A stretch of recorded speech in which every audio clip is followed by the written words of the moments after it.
I discovered that my daughter organized a bullying campaign against her transgender classmate. Now she has to face the consequences because I am canceling her dream, Sweet 16. My husband John and I have a daughter, Madison, ever since she was little. Madison dreamed of having the perfect 16th birthday party since Madison had always been well behaved. We decided that we would throw Madison the birthday party of her dreams. We both have financial stability, so cost wasn't an issue. We put months of planning into this party. Madison's actual birthday was on Monday, and we had a small family dinner at her favorite restaurant to celebrate since her actual birthday party was scheduled for 3 weeks from now. Everything was perfect until Wednesday, when my husband and I were called into a meeting at Madison's school. We were surprised to discover that Madison was suspended for her involvement in aggressively bullying a transgender classmate, Kelly, who had recently attempted to do something that I'm not allowed to say on this post. I'm ashamed to admit that I didn't believe it at first, but after I forced Madison to show me her phone so that her father and I could look through her texts and social media, I was shocked to discover that not only was Madison involved,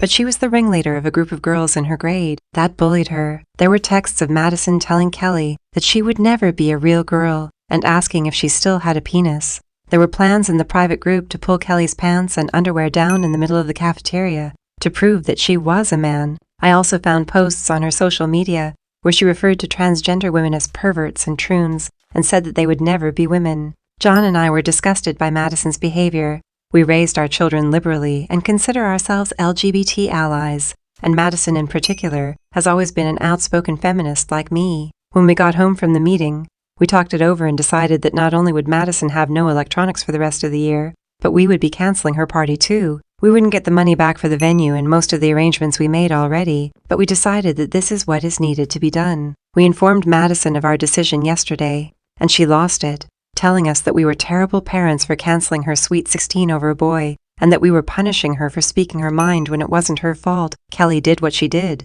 She begged us not to cancel it, and said that this was her dream, but I told her that her behavior didn't warrant having the party of her dreams. She went back to her room crying. We thought we did the right thing, especially when we told our 2 older daughters, but when we called John's mother Shannon and told her that the party would be canceled and why, she called us awful parents for crushing her dreams this way. Now we're having second thoughts. Update.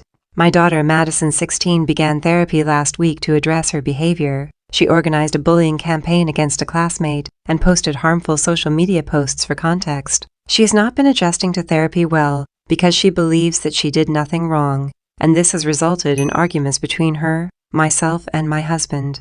If anything, I think this has caused her to double down on her behavior. This morning we got into an argument because I discovered her trying to steal her confiscated cell phone from my husband's office. I took the phone back from her and planned to put it in his safe along with our other valuables, but she threw a fit when I took it and started to scream at me that she hated me and wished I were dead. I have plans to tell Madison's therapist, but I'm distraught by what happened. I kept sobbing and even woke my husband up from how loud I was. I never thought that one of my children would say this to me. I don't know where I went wrong, but I feel like a fool for not noticing this behavior sooner. Update. I'm sorry to report that Madison has only doubled down on her behavior in the weeks since my last post. She's now refusing to talk to me, unless it's about dinner or to bully me into handing over her electronics. She has started at a new school this semester because we wanted to keep her away from her victim and the friends that she organized the harassment with, and she hasn't adjusted to it well. As far as I know, she has made no friends yet, but my husband John and I are refusing to transfer her back to her old school, and this frustrates her.